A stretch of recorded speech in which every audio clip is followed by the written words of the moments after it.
Le méta. Le méta est une transgression, est un passage, comme on disait au début de notre entretien, est un aller ailleurs, ou c'est ne pas se contenter de ce qui est donné immédiatement là. Il y a quelque chose de plus. Alors, je disais détour.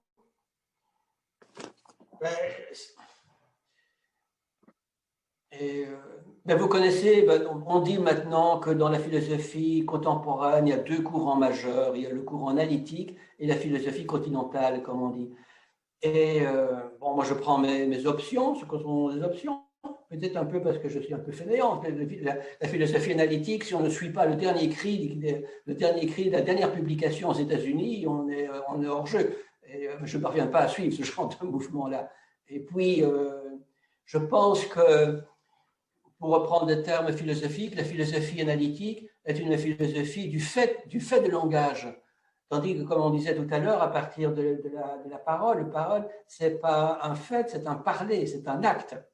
Et dans la tradition qui est la mienne, moi j'ai étudié Blondel, etc., et la philosophie de l'acte.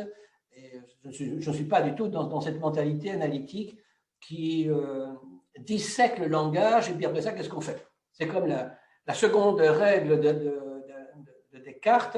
La seconde règle, c'est analyser les choses en fragmentant au maximum ce que l'on est en train de travailler. Et puis, on a la troisième règle, qui est la recomposition. Je ne sais pas la recomposition un peu comment, s'il faut voir. Mais disons, la philosophie analytique, c'est vraiment la seconde règle de Descartes. Il manque la troisième. Et la troisième est plus du côté alors de la philosophie réflexive. Et donc là, on a un tournant de la philosophie, qui est le tournant interne. Il n'y a pas de philosophie sans une analyse du langage, c'est sûr. Mais comme ce que je vous disais tout à l'heure, de parler, ce que je dis, la parole implique le parler, c'est une analyse du terme. C'est une analyse du terme à partir de la pratique même de la parole, à partir de l'acte de la parole. Et c'est cette distance-là qui, selon moi, implique ou rend nécessaire un passage par un détour. Détour comme Ricoeur aimait bien. Hein, c'était le maître des détours, passer de l'autre côté. Et alors le tourment, parce que la quête est un tourment. La quête est un tourment sans fin. Mais c'est un tourment qui voit les acquis, ou qui voit ces acquis qui sont des moments d'approfondissement continu de la réflexion. Tout à l'heure, vous parliez de l'enseignement jésuite. Hein. Je viens de terminer hier un texte pour une conférence que j'ai faite jeudi passé, maintenant c'est pour la publication, et je terminais comme ça en disant: que fait un philosophe? Un philosophe, il doit être enseignant. Je ne vois pas comment un philosophe ne serait pas un enseignant. Un enseignant, oui, enseignant, pas simplement un publiciste, quelqu'un qui écrit des choses, hein, mais quelqu'un qui discute avec des personnes, avec des collègues dans les congrès, etc., mais qui discute aussi avec ses étudiants. Et pour accompagner la croissance de leur quête, de leur inquiétude. La philosophie est inquiète. C'est-à-dire qu'elle n'est pas en repos, selon l'étymologie du mot. Elle n'est pas en repos. Et c'est dans ce sens-là que je parle d'un tourment. Il y a des textes très beaux, hein, par exemple, dans ce bouquin-là, il y a un article que j'avais fait sur Eric Weil, dont Ricoeur, je crois, disait c'est un kantien post-hegelien. Hegelien parce que c'est un penseur de la dialectique, mais ça va au-delà de Hegel parce que la dialectique chez Hegel se termine dans le système. De toute manière, ce que Kant fait exploser.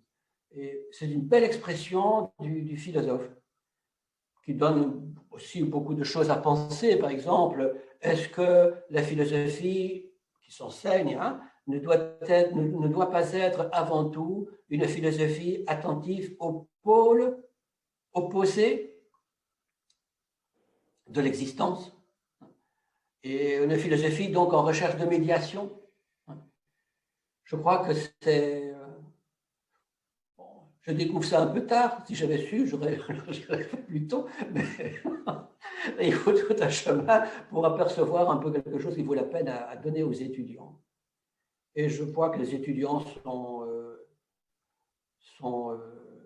remercient de ce genre d'accompagnement.